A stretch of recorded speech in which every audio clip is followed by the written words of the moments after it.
Bonjour bien-aimés dans le Seigneur, nous sommes arrivés jeudi matin et que le Seigneur vous bénisse. Alors ce matin, nous sommes en train de continuer les enseignements en lisant Acte 19, versets 6 à 10. Acte 19, versets 6 à 10. Nous lisons au nom du Seigneur. Dis avec moi, j'ai ma Bible, que le Seigneur vous bénisse. Nous lisons au nom du Seigneur. Acte 19, 6 à 10. Lorsque Paul eut imposé les mains, le Saint-Esprit vint sur eux, et ils parlèrent en langue et prophétisaient. Ils étaient en tout environ 12 000 hommes. Ensuite, Paul entra dans la synagogue où il parla librement.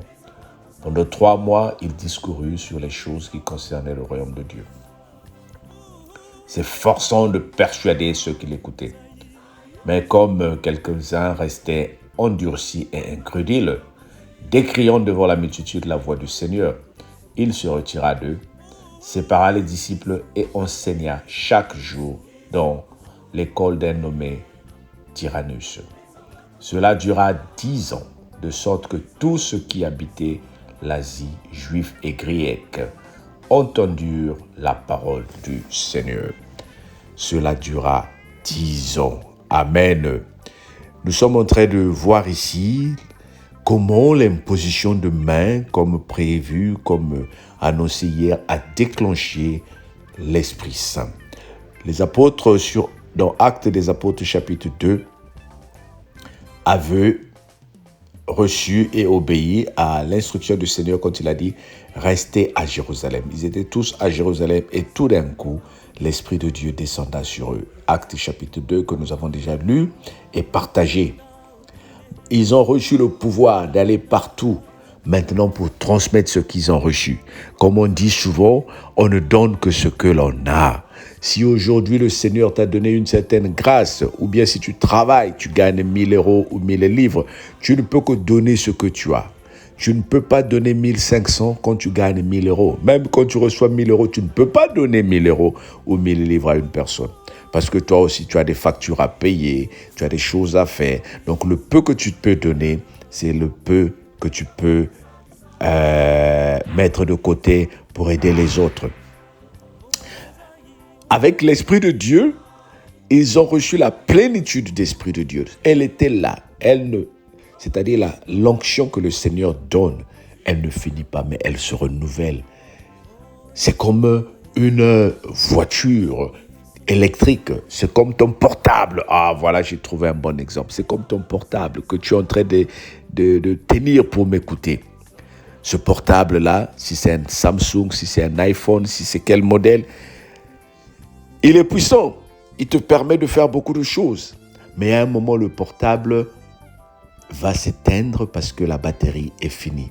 Alors, il faut la charger. Et quand il est chargé, il va continuer à te servir demain ou tout de suite après l'avoir donné le temps de charger. Paul était en train de transmettre ce qu'il avait parce qu'il était rempli de l'Esprit Saint qui le renouvelait. Et cet Esprit Saint-là est renouvelé quand il est demeuré dans le Seigneur.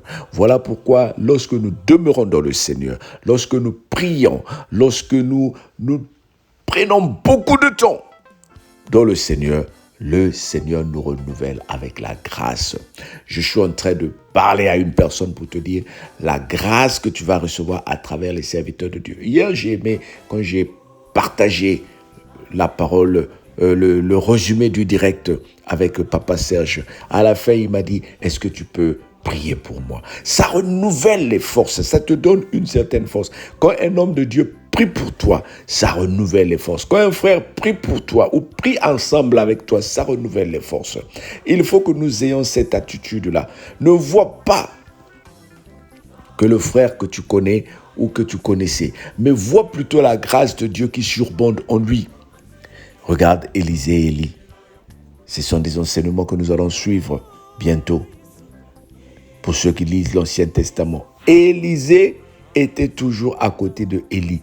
Il a remarqué que Élie avait une grâce particulière et il a dit à Élie, avant que tu partes, avant que tu sois enlevé, tout ce que je te demande, donne-moi le double de ton onction. Oh bien-aimé, les hommes de Dieu, les élus de Dieu, que tu les vois comme des hommes ordinaires. Ils ont une certaine grâce qu'ils vont déclencher, qui peuvent déclencher des miracles dans ta vie. Ce n'est plus Alain que tu connais. Lorsque tu peux marcher, manger avec Alain, mais quand il est en fonction, quand il est dans la peau de serviteur de Dieu, les paroles qu'il va déclarer vont avoir un impact dans ta vie. Voilà pourquoi je ris quand j'entends des frères et des sœurs dire « Moi, je n'aime pas qu'on me mette les mains sur la tête. » Regarde ici ce que le Seigneur est en train de dire. L'Esprit de Dieu est tombé sur l'imposition des mains. Oh bien-aimé, où tu crois, où tu fais confiance à Dieu, ou tu ne fais pas confiance à Dieu. La personne qui te dit on met les mains sur ta tête, on est en train de voler ton onction ou ta chance, c'est un sorcier. Je te le dis aujourd'hui, c'est un menteur, c'est un magicien. C'est qu'il est dans des pratiques bizarres. Maintenant, c'est à toi de reconnaître qui te met la main sur la tête, qui te met la main sur les épaules. Il y a des hommes de Dieu et des faux hommes de Dieu. C'est à toi maintenant, c'est la même chose. Quand nous mangeons, quand nous partons dans des restaurants, c'est à nous de regarder. Ah, si je rentre dans ce restaurant, il est propre. C'est la même chose. Quand je vais avec ces personnes-là, je suis confiant. C'est la même chose aussi que nous faisons avec l'Esprit de Dieu. Les hommes de Dieu, nous les regardons nous-mêmes, nous savons. La Bible dit, vous les reconnaîtrez par les fruits qu'ils vont produire. Donc c'est à toi de voir cet homme de Dieu-là que j'appelle Pasteur Alain ou Papa Alain. Est-ce que c'est un homme bien? Une fois que tu fais confiance en lui, allow him to pray for you. Permets-le de prier pour toi. Et si tu le rencontres physiquement, permets-le d'imposer les mains sur toi. Bien-aimé, il faut l'imposition des mains pour que tu reçoives une grâce particulière, l'onction particulière. Ce n'est pas moi qui le crée, c'est la Bible qui le dit. Regarde ici, l'onction était sur l'apôtre Paul et quand il a imposé les mains, les gens recevaient l'Esprit. Maintenant, il y a quelque chose de bien particulier que j'aime dans cette lecture. 5 versets seulement que nous avons lus, mais il y a beaucoup d'enseignements. Quand il a commencé à prêcher la parole de Dieu, la Bible dit ici, quand il a prêché la parole de Dieu, mais comme, le verset 9, mais comme quelques-uns restaient endurcis et incrédules, tu entends, décriant devant la multitude la voix du Seigneur, il se retira d'eux. Voilà la chose la plus importante que le Seigneur est en train de nous expliquer ici. La parole de Dieu, l'imposition de main a été donnée. Paul a fait des miracles, mais ce n'est pas tout le monde qui a accepté. C'est la même chose avec toi, la même chose avec nous. Nous allons opérer des miracles, nous allons impacter la vie des gens. Même si nous imposons les mains, ce n'est pas tout le monde qui va nous croire. Paul nous a montré ce qu'il faut faire. Retire-toi. Tu partages des vidéos aux gens qui te disent non, qui te disent laisse-moi tranquille. Retire-toi de leur vie. Retire-toi. On ne discute pas dans les choses du Seigneur. On ne se met pas ensemble dans la pagaille dans les choses du Seigneur. Mais il faut plutôt laisser le Seigneur lui-même agir. Une fois que tu as sémé les graines, toi, arrose et puis laisse la moisson venir. Ne te décourage pas quand les choses ne marchent pas. Alors je reprends encore. L'Esprit de Dieu nous est donné par l'imposition de main. Maintenant, tu vas me dire, et moi, on m'a jamais imposé les mains, je n'ai pas encore reçu l'Esprit de Dieu. Si tu as reçu l'Esprit de Dieu, parce que tu as donné ta vie à Jésus-Christ et tu le sers. Dieu est esprit. Ceux qui le servent et le cherchent le font en esprit. Maintenant, il y a une impactation que tu dois avoir quand tu rencontres les hommes de Dieu, des vrais, qui doivent prier pour toi, pour que une élévation spirituelle se déclenche dans ta vie. C'est comme le relais, bien-aimé. C'est comme le relais. Il faut qu'on te passe le relais pour que tu continues la course. Il faut Nous sommes tous en train de courir, mais le bâton se trouve avec une personne. Et quand cette personne te passe le relais, toi tu continues la course pour aller passer aux autres. Que le Seigneur te bénisse, que le Seigneur t'aide, que le Seigneur te transforme. Sois béni au nom de Jésus. Amen. Très belle parole. J'espère que tu es béni. Mais abonne-toi. Encourage aux gens de s'abonner. Continue à partager les vidéos. Et nous nous disons à demain sous la grâce de notre Dieu. Sois béni. Bonne journée à toi. Bye bye.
Yesu kuzulu wena, weza watu sadisa.